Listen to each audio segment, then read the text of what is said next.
இன்றைக்கி நம்ம என்ன பார்க்க போகிறோன்னா முடக்கத்தான் கீரை பத்திரி. இந்த முடக்கத்தான் இலையை பறிச்சுட்டு வந்து இது மாதிரி இலையை மட்டும் எடுத்து வச்சுருக்கிறேன். இந்த இலை எப்படி இருக்குன்னா இந்த 3 பெட்டல்ஸ் இருக்கும். அது மாதிரி நிறைய பேருக்கு அன்றைக்கி நான் போட்ட மூலிகையில் இந்த குப்பைமேனி இலை எப்படி இருக்கும்னு சொல்லி என்கிட்ட கமெண்ட் பண்ணியிருந்தாங்க. நான் இந்த மாதிரி மூலிகை வீடியோ போடும்போது கொஞ்சம் பேசி போடுறேன், அதான் புரியும். இந்த இலை இந்த மாதிரி தான் இருக்கும். இது அந்த மாதிரி ஆஞ்சு வச்சு இதை நல்லா கழுவிட்டு மிக்சி ஜாரில் போட்டு அரைச்சி எடுத்துக்கணும். இதோட காம்பு அந்த தண்டுமே நல்ல யூஸ்ஃபுல் நமக்கு. அதை வந்து நான் சுடுதண்ணில் போட்டு கொதிக்க வச்சுருக்கிறேன். அந்த வடிகட்டி நம்ம கை காலுக்கெல்லாம் மூட்டு வலி இருக்கிறவங்களுக்கு இது நல்ல பெஸ்ட்டு. இதை ஊற்றுவாங்க, ஊற்றி கொஞ்சம் வலி குறையும் அவங்களுக்கு. முடக்கவாதம் இருக்கிறவங்களுக்கு ரொம்ப ரொம்ப நல்லது. அப்புறம் ஒரு பாத்திரத்தில் அரிசி மாவு போட்டு உப்பு போட்டு கலந்து வச்சுருக்கிறேன். பத்திரி செய்கிறதுக்கு தண்ணி காய வச்சுருக்கிறேன் அடுப்பில். அரிசி மாவில் இந்த விழுது நான் அரைச்சி வச்சுருக்கிறேன். கொஞ்சம் தண்ணி ஊற்றி இதை ஊற்றணும்.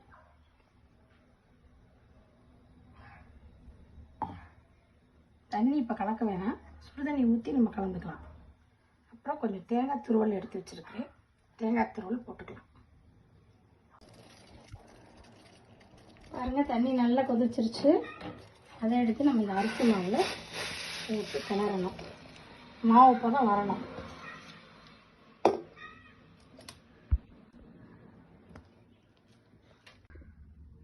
பாருங்கள், இந்த மாதிரி உருண்டை பிடிச்சி வச்சுக்கணும். நேற்று என் பையன் கேட்டான், இதுமா டெய்லி ஒரு இலை போடுற, இலத்துலையெல்லாம் என்னை சாப்பிட வைக்கிறியே அப்படின்னாப்புல. அதெல்லாம் மூலிகைப்பா, நல்லதுப்பான்னு சொல்லி அப்புறம் சாப்பிட வச்சேன். சரிம்மான்னு சாப்பிட்டாப்புல.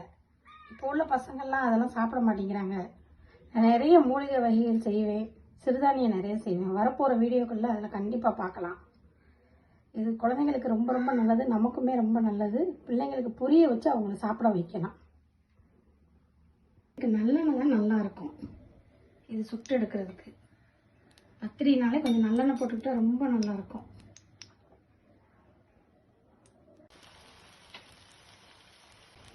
நல்லா வேகணும். இப்போ பாருங்கள், நான் திருப்பி போட்டேன்.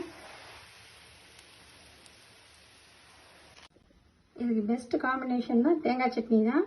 அதுவும் கெட்டியாக இருக்கணும், தண்ணி போடக்கூடாது. மட்டன் குழம்பு, சிக்கன் குழம்பு இருந்தால் கூட நல்லாயிருக்கும். முடக்கா